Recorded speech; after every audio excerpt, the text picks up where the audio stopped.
अस्सलाम वालेकुम मैम।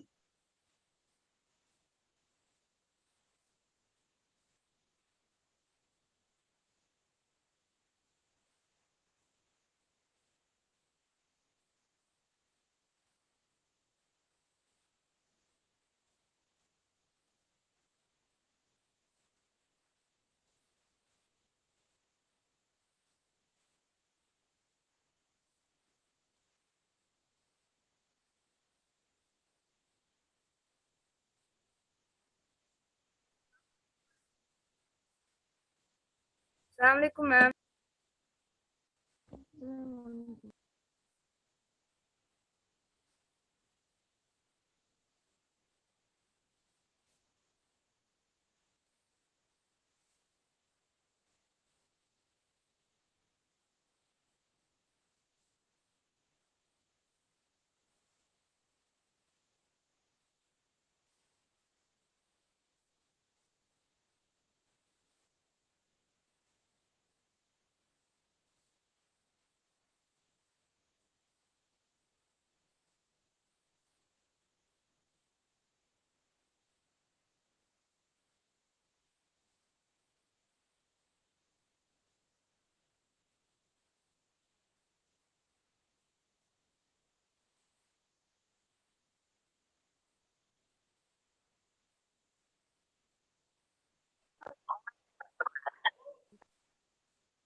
अस्सलाम वालेकुम मैम। वालेकुम अस्सलाम।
अस्सलाम वालेकुम एवरीवन।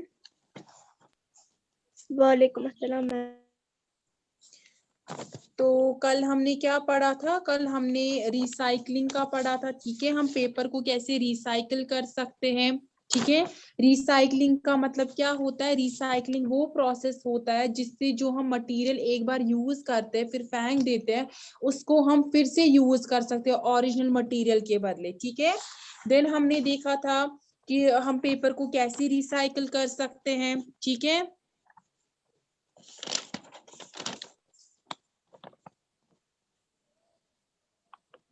उसके बाद हमने देखा था कि हम गार्बेज के साथ कैसे डील कर सकते हैं। ठीक है, तो हमने देखा था कि जो हम गार्बेज है उससे हम क्या बना सकते हैं, हम उससे कंपोस्ट बना सकते हैं। ठीक है, यानी वहां पे जो डिकम्पोज होता है वो जो भी हम यूज करते हैं वेजिटेबल पील्स वगैरह, तो उससे क्या हो सकता है, हम एक कंपोस्ट बना सकते हैं। ठीक है, जिसको मैन्योर बोलते हैं, और वो हम यूज कर सकते हैं हमारे जो प्लांट्स वगैरह होते हैं उनको ग्रो करने के लिए। और वो वाले जो होते हैं, वो जो कंपोस्ट होता है, जब हम उसको मिक्स करते हैं सॉइल के साथ, तो वो उन प्लांट्स को न्यूट्रिएंट प्रोवाइड करता है, जिससे हमारे प्लांट जो है वो ग्रो करना स्टार्ट करते हैं।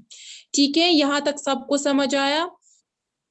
और हमने कल ये भी पढ़ा था कि जो गार्बेज, यस, तो जो कल हमने गार्बेज जो भी रोड साइड पे होता है वो हमें जलाना नहीं होता, या जो फार्मर्स जो होते हैं उनको जो फील्ड से, जो एग्रीकल्चरल फील्ड से जो भी उनको वेस्ट निकलता है वो जलाना नहीं चाहिए। क्यों? क्योंकि उससे क्या होता है, उससे स्मोक प्रोड्यूस होता है, गैसेस प्रोड्यूस होते हैं जो कि एयर पोल्यूशन को कॉज करते हैं, और जिससे हमारा हेल्थ जो है उस पर बुरा असर पड़ता है। ठीक है, तो हमें उन वेस्ट्स को क्या करना चाहिए, हमें उनको जलाना नहीं चाहिए, बल्कि हमें उन वेस्ट्स को कन्वर्ट करना चाहिए एक यूजफुल कंपोस्ट में। ठीक है, एक यूजफुल कंपोस्ट में हमें क्या करना चाहिए, उसको कन्वर्ट करना चाहिए। और कंपोस्ट क्या होता है, कंपोस्ट मिक्सचर होता है इंग्रेडिएंट्स का, जो भी वेस्ट मटेरियल होता है, जिससे हमारा जो सॉइल है वो इम्प्रूव हो जाता है, और वो जो न्यूट्रिएंट्स प्रोवाइड करते हैं, वही जो कंपोस्ट में क्या होता है, वो न्यूट्रिएंट्स प्रोवाइड करते हैं इन प्लांट्स को जो वहां पे ग्रो करते हैं।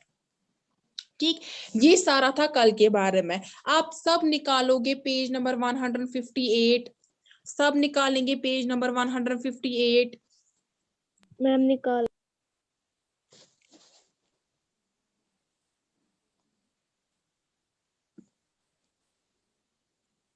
निकाला सबने page number 158? Yes ma'am.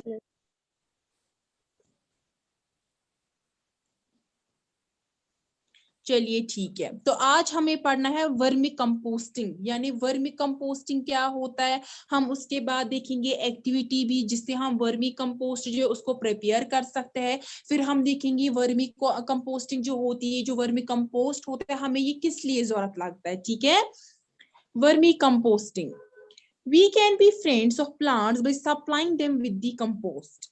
We will also be very good friends to ourselves by making compost.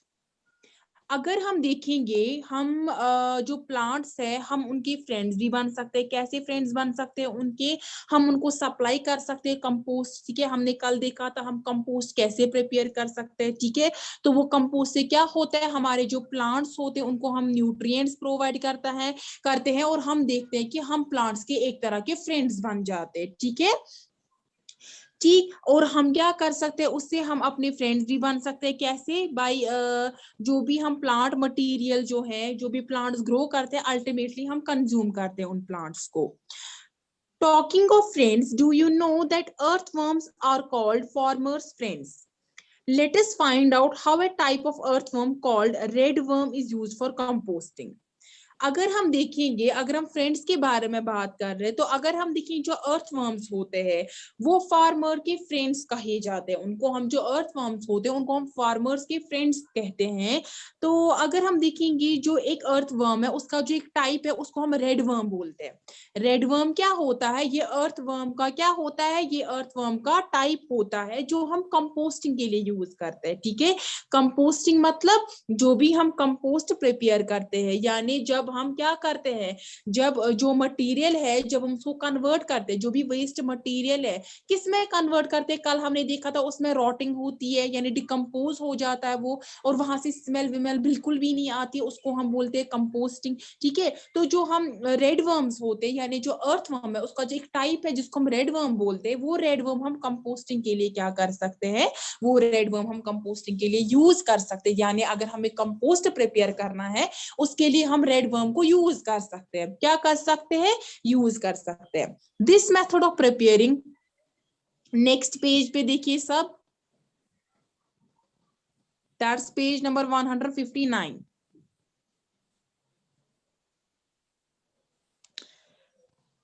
This method of preparing compost with the help of red worms is called composting. We can try to make manure by vermi composting at school. तो वो method जिससे हम क्या करते हैं, जिससे हम compost prepare करते हैं, किसकी हेल्प की वजह से, जो ये रेड वर्म्स होती है इनकी हेल्प की वजह से, उस प्रोसेस को हम बोलते हैं, उस मेथड को हम बोलते हैं वर्मी कंपोस्टिंग बोलते हैं। हम क्या कर सकते हैं, हम चाहे घरों में चाहे स्कूल में, हम क्या कर सकते हैं, हम मैन्योर बना सकते हैं। किस प्रोसेस से, किस मेथड से, वर्मी कंपोस्टिंग। यानी जहां पे हम क्या करते हैं, जहां पे हम रेड वर्म्स को यूज करते हैं, वो रेड वर्म्स क्या करते हैं, जो हमारा ये वेस्ट मटेरियल होता है, जो हमारा वेस्ट प्रोडक्ट होता है, उसको वो कन्वर्ट करते हैं मैन्योर में। किस में करते हैं कन्वर्ट, मैन्योर में। और वो मैन्योर हम किस लिए यूज करते हैं, वो मैन्योर को हम यूज करते हैं सॉइल को इंप्रूव करने के लिए। फिर वो मैन्योर क्या करता है, जब वो सॉइल में मिक्सअप हो जाता है तो वो न्यूट्रिएंट्स प्रोवाइड करते हैं प्लांट्स को, और जिससे प्लांट की ग्रोथ ग्रोथ हो जाती है, ठीक है। तो वो मेथड जहां पे हम क्या करते हैं, जहां पे हम रेड वर्म्स को यूज करते हैं मैन्योर बनाने के लिए, उसको हम बोलते हैं वर्मी कंपोस्टिंग। या सिंपली हम बोलेंगे वो मेथड जो हमें यूज लगता है क्या प्रिपेयर करने के लिए, कंपोस्ट को प्रिपेयर करने के लिए with the help of red worms, उसको हम बोलते हैं वर्मी कंपोस्टिंग। तो हम क्या करेंगे अब, अगर हमें मैन्योर बनाना होगा, अगर हमें मैन्योर को प्रिपेयर करना है by the process of vermi composting, ठीक है, अगर हम वर्मी कंपोस्टिंग मेथड यूज करें और मैन्योर बना रहे हैं, तो उसके लिए हमें क्या करना है वो हमें एक्टिविटी 3 से समझ आएगा, ठीक है। सब देखिए एक्टिविटी 3 पे।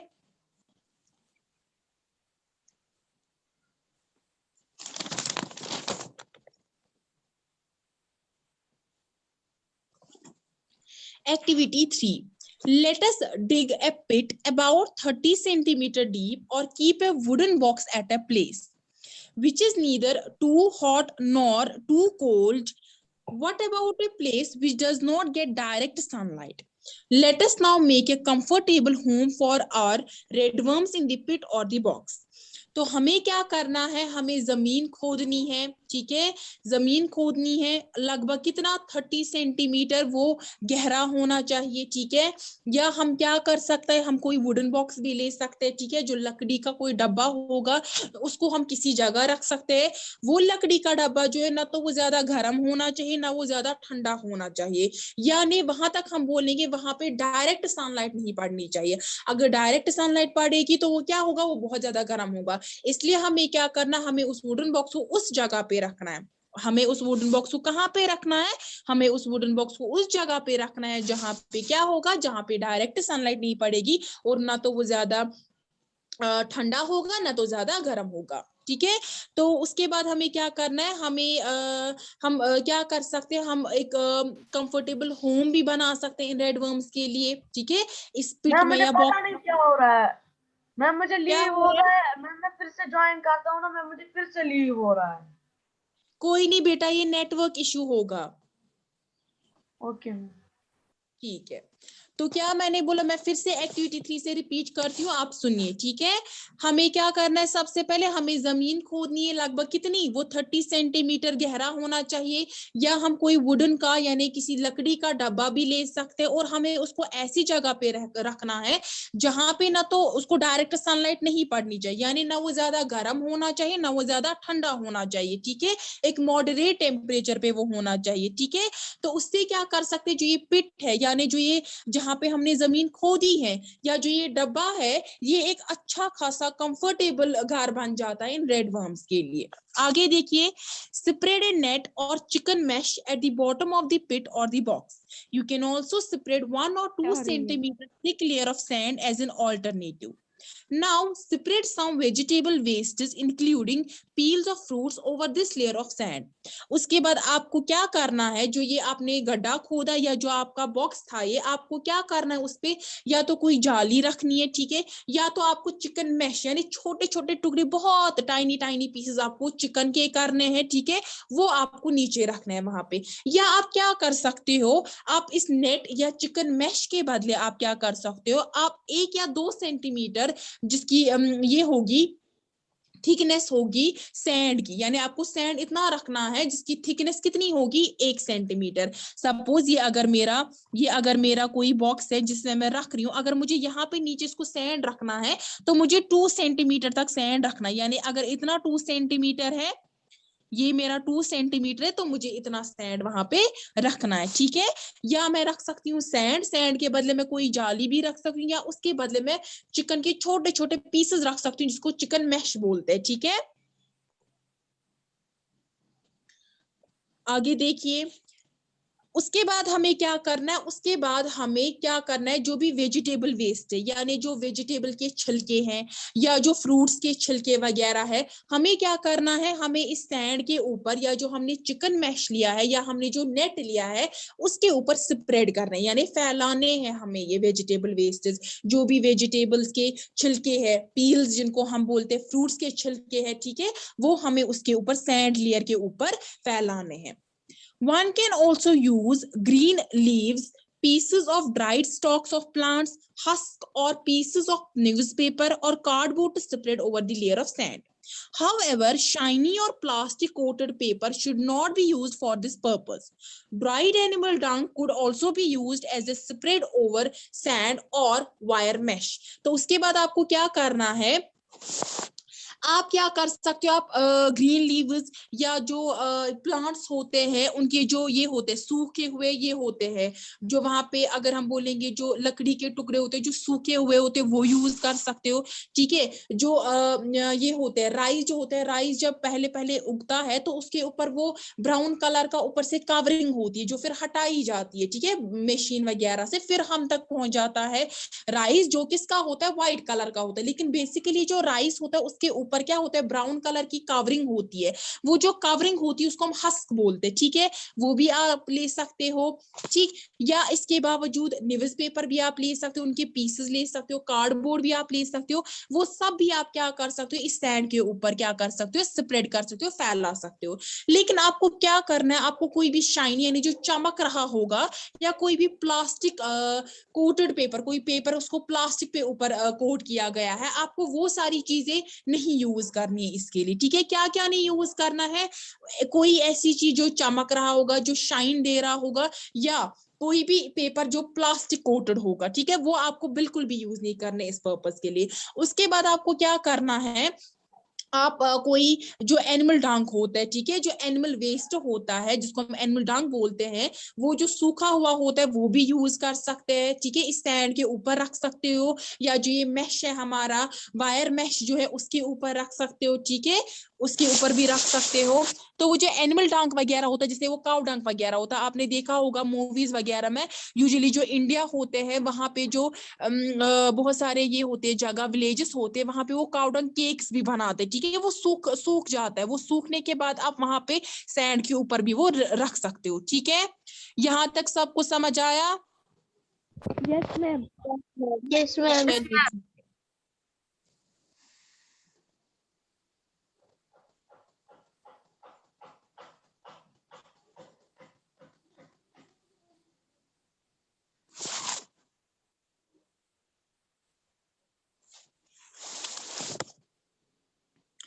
Sprinkle some water to make this layer wet. Take care not to use excess of water. Do not press the layer of waste. Keep this layer loose so that it has sufficient air and moisture. उसके बाद आपको क्या करना है, जैसे आपने sand लिया, sand की लेयर ली, या आपने कोई चिकन मैश लिया, या आपने नेट लिया, जब उसके ऊपर आपने वेजिटेबल पील्स या फ्रूट पील्स लगाए, या आप ग्रीन लीव्स वगैरह जो भी आपके पास वो वेस्ट मटेरियल वो यूज करोगे, उसके ऊपर रखोगे, या एनिमल डंक उसके ऊपर रखोगे, उसके बाद आपको क्या करना है, वहां पे आपको वाटर से क्या करना है, वाटर की कुछ बूंदे वहां पे गिरानी है, ठीक है। तो उससे क्या होगा, हमारा जो ये लेयर होगा इसमें थोड़ा मॉइस्चर होगा, यानी इसमें नमी आ जाएगी। लेकिन आपको ज्यादा पानी का इस्तेमाल नहीं करना है, आपको खाली थोड़ा सा पानी इसमें इस्तेमाल करना है, ताकि इसमें थोड़ा सा मॉइस्चर आ जाए, यानी ये थोड़ा सा क्या हो जाए, ये थोड़ा सा वेट हो जाए। और आपको जो ये वेस्ट की लेयर है इसको प्रेस नहीं करना, इसको दबाना नहीं है, ठीक है। आप इसको, इस लेयर को आपको क्या करना है, लूज रखना है, ताकि इसमें एयर आ जा सके और उसमें मॉइस्चर रहे, यानी नमी रहे, इसमें ये वेट रहे। आपको इसको बिल्कुल भी क्या करना है, प्रेस नहीं करना, यानी आपको इसको बिल्कुल भी दबाना नहीं है, ठीक है। उसके बाद आपको क्या करना है, now your pit is ready to welcome the red worms. Buy some red worms and put them in your pit, figure 16.4. Cover them loosely with a gunny bag or an old sheet of cloth or a layer of grass. उसके बाद आपको क्या करना है, जैसे आपने जो इस पे ये मॉइस्चर रखा, यानी आपने पानी का छिड़काव किया इस पे, उससे क्या हो गया कि हमारा जो ये वेस्ट है इस पे नमी आ गई। नमी आने के बाद आपको क्या करना है, आपका जो ये पिट है, यानी जो आपका घड़ा है या आपका जो ये डब्बा है जिसपे आपने रखा ये, वो अब रेडी है इन रेड वर्म्स के लिए। फिर आपको कुछ रेड वर्म्स खरीदनी है, खरीद के आपको क्या करना है, इसी पिट में या इस डब्बे में आपको रखना है। जैसे आप देखोगे फिगर ऊपर 16.4 है, वहां पे रेड वर्म्स दिखाई गई है, ठीक है। आप यहाँ पे देखिए ये रेड वर्म्स है, ठीक है, ये रेड वर्म्स है। ये रेड वर्म्स को कहाँ रखा गया है, ये नीचे वेस्ट मटेरियल, ठीक है, इस पे इन रेड वर्म्स को रखा गया है।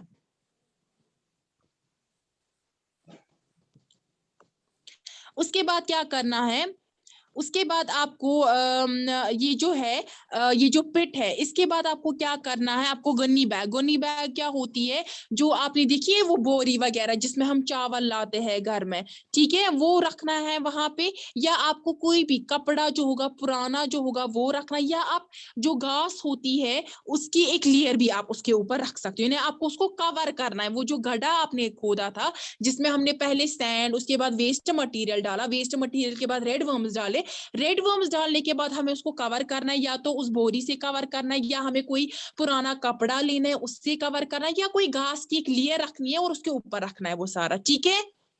Your red worms need food. You can give them vegetable and fruit wastes, coffee and tea remains and weeds from the fields or garden. Figure 16.5. It might be a good idea to bury this food about 2 to 3 centimeters inside the pit. Do not use wastes that may contain salt, pickles, oil, vinegar, meat, and milk preparations as food for your red worms. If you put these things in the pit, disease-causing small organisms start growing in the pit. Once in a few days, gently mix and move the top layer of your pit. उसके बाद आपको क्या करना है, जब आपने ये prepare किया, लेयर भी आपने उसके ऊपर डाली, इनको कवर किया इन रेड वर्म्स को। अगर आप देखोगे जो ये रेड वर्म्स होते हैं इनको खाने की अब जरूरत है, ठीक है, अब हमें इनको भी खाना देना है क्योंकि रेड वर्म जो है वो भी खाने पे ही डिपेंड करते हैं। तो हम उनको खाने में क्या क्या दे सकते हैं, हम उनको वेजिटेबल्स दे सकते हैं, हम उनको फ्रूट वेस्ट दे सकते हैं, हम उनको कॉफी दे सकते हैं, ठीक है, जो चाय बची हुई होती है वो दे सकते हैं, या वीड्स दे सकते हैं, ठीक है, जो हम फील्ड से लेते हैं, जो एग्रीकल्चरल फील्ड होता है वहां पे जो अनवांटेड प्लांट्स होते हैं यानी जो हमें जरूरत नहीं होते उनको हम वीड्स बोलते हैं, ठीक है, जो अनवांटेड प्लांट्स होते हैं यानी जो प्लांट्स हमें जरूरत नहीं होते उनको हम वीड्स बोलते हैं, हम उनको वो दे सकते हैं खाने में। या जो हमारी गार्डन होता है वहां पे भी वीड्स होते हैं, कुछ अनवांटेड प्लांट्स होते हैं, तो उनको हमें क्या करना है, वो हम as a food in red worms को दे सकते हैं, ठीक है। अच्छा आइडिया क्या होगा हमारे पास कि हम ये जो फूड है ये 2 to 3 सेंटीमीटर नीचे तक डाले, इस पिट के अंदर, इस गड्ढे के अंदर नीचे डाले। हमें वो वेस्ट यूज नहीं करने जिनमें साल्ट होगा, जिनमें अचार होगा, जिनमें तेल होगा, विनेगर होगा, या मीट होगा, या मिल्क भी होगा, ठीक है, वो सारा हमें रेड वर्म्स के लिए फूड एज अ फूड हमें उनको नहीं डालना है। अगर हम ये चीजें डालेंगे, यानी क्या क्या चीजें अगर हमने डाला, वो फूड, वो वेस्ट जिसमें नमक होगा, जिसमें अचार होगा, पिकल्स जिनको हम बोलते हैं, जिनमें ऑयल होगा, विनेगर होगा, मीट होगा, या मिल्क होगा, तो उससे क्या होगा, वो ऑर्गेनिज्म जो डिजीज कॉज करते हैं वो ऑर्गेनिजम्स वहां पे प्रोड्यूस होंगे और उस वजह से हमें बीमारियां हो सकती, ठीक है। तो कुछ डेज जब बीत जाएंगे उसके बाद आपको क्या करना है, आपको जेंटली इसको मिक्स करना है, ठीक है, यानी जो नीचे वाली लेयर है उसको ऊपर लेना है, ऊपर वाली लेयर को फिर आपको नीचे लेना है। अगर आप देखोगे फिगर 16.5, यहाँ पे पहले ग्रास की लेयर है, ठीक है, ग्रास की लेयर के बाद जो वेस्ट मटीरियल है वो ऊपर डाला है, ठीक है, वो उसके ऊपर डाला है। उसके बाद कुछ दिनों के बाद हमें क्या करना है, फिगर 16.6 में आप देखिए ये इसको क्या कर रहा है, ये इसको लेयर को नीचे ले रहा है, ऊपर वाली को, नीचे वाली लेयर को ऊपर ले रहा है। Red worms do not have teeth. They have a structure called a gizzard, which helps in them in grinding their food. Powdered eggshells or seashells could be mixed with the wastes. This would help red worms in grinding their food. A red worm can eat food equal to its own weight in a day. अगर हम red worms की बात करेंगे, जो red worms होते हैं यानी जो क्या होते हैं, जो अर्थ वर्म के टाइप होते हैं, इनमें दांत नहीं होते, दांत के बदले में एक दूसरा स्ट्रक्चर होता है जिसको हम गिजर्ड बोलते हैं, ठीक है। गिजर्ड क्या करता है, इनमें जो भी इनको फूड होता है, जो उनको फूड चबाना होता है वगैरह, उनको पीसेस में करना होता है डिवाइड, वो हम इन्हीं गिजर्ड की हेल्प की वजह से ये करते हैं।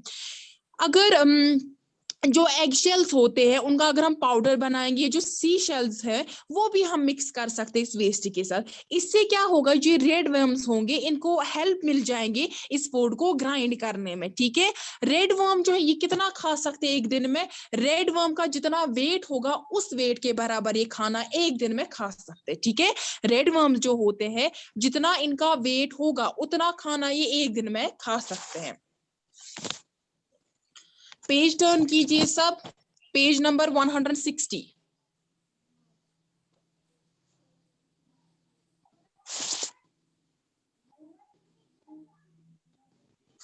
पेज नंबर 160 निकालिए सब, निकाला सबने? Yes ma'am. Yes, नजर ma'am. रखिए। ठीक है, नजर रखिए। Red worms do not survive in very hot or very cold surroundings. They also need moisture around them. If you take good care of your worms, in a month's time their number will double. तो red worm जो होते हैं, मैंने आपको पहले ही बोला कि जो हम गड्ढा खोद रहे हैं या जो हम बॉक्स ले रहे हैं, वुडन बॉक्स ले रहे हैं, वो हमें ऐसी जगह पे रखना है जहां पे ना तो ज्यादा गर्मी होगी ना ज्यादा ठंडी होगी। ये क्यों हमने बोला था पहले कि हमारा जो गड्ढा है ये हमने वहां पे खोदना है, या जो हमारा डब्बा है या हमें उस जगह पे रखना है जहां पे डायरेक्ट सनलाइट नहीं पड़ेगी। क्यों? क्योंकि जो रेड वर्म्स होते हैं, अगर टेम्परेचर ज्यादा होगा, ज्यादा गर्मी होगी या ज्यादा ठंडी होगी, तो उस टाइम पे क्या होगा कि हमारा जो रेड वाइव है, सॉरी ये जो रेड वर्म है, ये मार जाएगा, ये बचेगा नहीं, ये सर्वाइव नहीं कर पाएगा। तो इनके लिए क्या जरूरी होता है? मॉइस्चर जरूरी होता है। जो हमने किससे किया मॉइस्चर? हमने पानी का छिड़काव किया इसमें, तो हमने बोला कि इसमें मॉइस्चर आ गया। तो अगर हम अच्छा खासा केयर करेंगे इन वर्म्स का, तो एक मंथ में जितने हमने रेड वर्म्स डाले होंगे इसमें वेस्ट के ऊपर, इस पिट में या इस डब्बे में, उससे डबल हमें एक ही मंथ में मिल जाएंगे। Observe the contents of the pit carefully after 3 to 4 weeks. Do you now see loose soil-like material in the pit? Your vermicompost is ready. Figure 16.6. आपको क्या करना है? उसके बाद आपको ऑब्जर्व करना है इस गड्ढे को 3 से लेकर 4 वीक्स में, यानी हफ्तों में आपको क्या करना है? आपको ऑब्जर्व करना है। अगर आपने देखा कि वहां पे लूज सॉइल है कुछ इस गड्ढे में, तो आपका जो वर्मी कंपोस्ट है वो रेडी है। अगर आप फिगर 16.6 पे देखोगे, आप वापस से पेज टर्न कीजिए 159, वहां पे आप फिगर 16.6 देखिए। वहां पे क्या है कि जो ये सॉइल है ये लूज है और वहां पे रेड वर्म्स भी हैं इसमें, तो ये हमारा वर्मी कंपोस्ट है। ठीक है, ये हमारा जो है ये वर्मी कंपोस्ट है। उसके बाद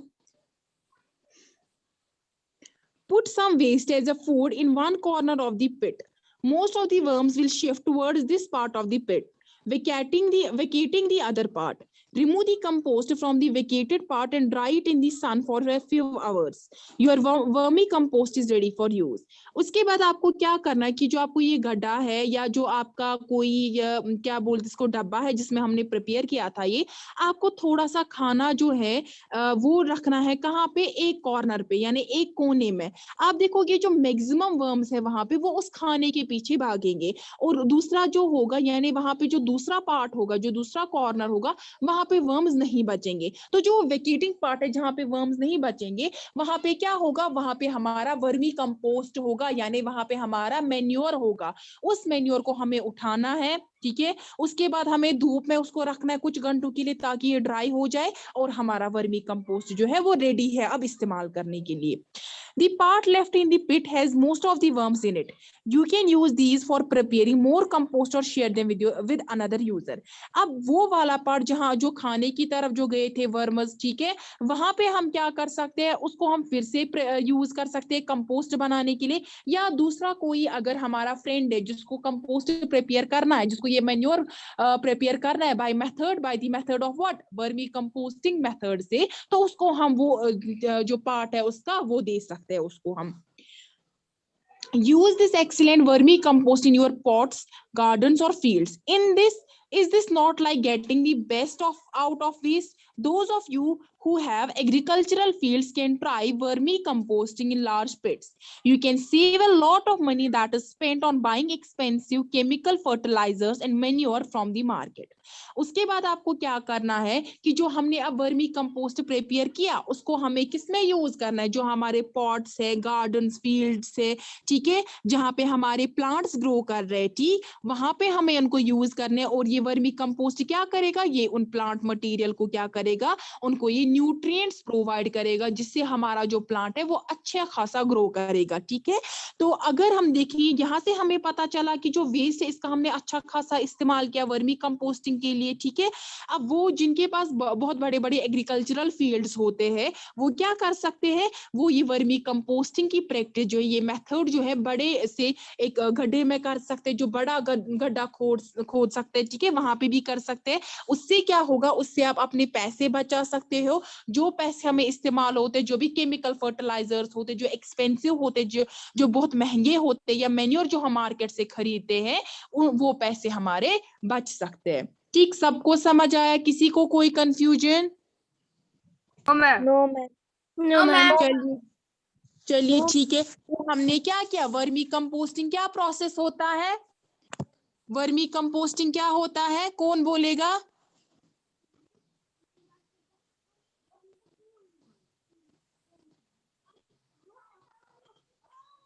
कौन बोलना चाहेगा वर्मी कंपोस्टिंग के बारे में? वर्मी कंपोस्टिंग मेथड क्या होता है? वो मेथड जिससे हम कंपोस्ट प्रिपेयर करते हैं with the help of red worms, उसको क्या बोलते हैं हम? Vermi composting. क्या बोलते हैं? Vermicomposting. राइट। और ये जो रेड वर्म्स होते हैं ये किसके टाइप होते हैं? Earthworm के टाइप होते हैं. राइट, ये अर्थवर्म के टाइप होते हैं। और वर्मी कंपोस्टिंग प्रिपेयर करने के लिए सबसे पहले हमें क्या करना है? हमें एक गड्ढा खोदना होता है जिसमें क्या हमें उनके लिए खाना भी रखना होता है और फिर वो वहां पर रेड वर्म। राइट, सबसे पहले हमें एक गड्ढा खोदना होता है, उसके बाद हमें नीचे क्या रखना होता है? सैंड रखना होता है। कैसे? अगर मैं आपको यहाँ पे दिखाऊंगी, सबसे पहले हमने क्या किया, हमने एक गड्ढा खोदा, ठीक है, हमने एक गड्ढा खोदा। सपोज ये गड्ढा मैंने इतना खोदा, सबसे पहले मुझे 2 सेंटीमीटर तक क्या रखना है? सैंड रखना है, ठीक है। सैंड रखने के बाद मुझे क्या करना है, जो मेरा वेस्ट मटेरियल है, चाहे वेजिटेबल पील्स है या चाहे बाकी ग्रीन लीव्स है या मेरे पास पीसेस है न्यूज पेपर के, कार्डबोर्ड के, वो आपको रखने हैं उसमें, ठीक है। उसके बाद हमें क्या करना है, इस पे पानी का छिड़काव करना है थोड़ा सा, ताकि मॉइस्चर हो जाए, इसमें मॉइस्चर कंटेंट आ जाए, इसमें यानी ये वेट हो जाए, इसमें नमी आ जाए, और ज्यादा पानी का इस्तेमाल नहीं करना है। उसके बाद हमें इसमें रेड वर्म्स डालने हैं, ठीक है। जब हम इसमें रेड वर्म्स डालेंगे, उन रेड वर्म्स को हमें उसके बाद कवर करना है। किससे कवर करना है? गन्नी बैग से, या कोई भी कपड़ा जो होगा ओल्ड क्लोथ से, या ग्रास से कर सकते हैं हम कवर। जब हम कवर करेंगे उसके बाद हमें इनको क्या करना है? फूड इनके लिए प्रोवाइड करना है, यानी जो बचा हुआ खाना, वेजिटेबल्स है, फ्रूट्स है, उनकी जो होते हैं वीड्स होते हैं। वीड्स क्या होते हैं? मैंने क्या बोला? वीड्स क्या होते हैं? Unwanted material. Unwanted plants, not material, unwanted plants होते हैं ये, ठीक है। तो वो हमें डाल सकते हैं इसमें और वो यूज कर सकते हैं ये रेड वर्म। उसके बाद हमें 2-3 दिन के बाद क्या करना है, इनको जो ऊपर वाली लेयर है उसको नीचे लाना है, नीचे वाली लेयर ऊपर लाना है। उसके बाद एंड में हमें क्या करना है, 2-3 हफ्तों के बाद हमें एक जगह पे खाना डालना, ताकि जो सारे रेड वर्म्स है ये उस जगह पे जाए, और जो रिमेनिंग पार्ट होगा जहाँ पे हमारे पास लूज सॉइल होगा, जो हमारा मैन्योर बना हुआ होगा, वो हम वहां से ले सकते हैं, ठीक है। समझ आया सबको? Yes ma'am. Yes, ma'am. चलिए ठीक है, चलिए ठीक है। इसके बाद जो वाला पोर्शन है that is think and throw, वो हम कल पढ़ेंगे। और प्लास्टिक्स, बून और ए कर्स, वो हम क्या पढ़ेंगे? वो हम अगले लेक्चर में पढ़ेंगे, देन इसके क्वेश्चन आंसर्स करेंगे। वो जो पिछला यूनिट इलेक्ट्रिसिटी एंड सर्किट, उसके क्वेश्चन आंसर सबने लिखे? Yes Yes, ma'am. ma'am. चलिए ठीक है, उसका मैं आपको क्लास टेस्ट लूंगी कुछ टाइम के बाद, ठीक है। Okay ma'am. चलिए Ma'am, कब? चलिए मैं तब आपको बोलूंगी पहले, ठीक है। हाँ, क्वेश्चन आंसर्स का मतलब ऑब्जेक्टिव टाइप में रखूंगी, अभी नहीं, कुछ टाइम के बाद। पहले हम ये चैप्टर कंप्लीट करेंगे हमारा, ठीक है। उसके बाद आपका एक ही Okay, चैप्टर बचता है, लिविंग ऑर्गेनिजम्स, जो हमारे अराउंड होते हैं, उनके बारे में हमें पढ़ना है। चलिए फिर मैं क्लास को एंड करती हूँ। अल्लाह हाफिज। Allah Hafiz, ma'am. Take care.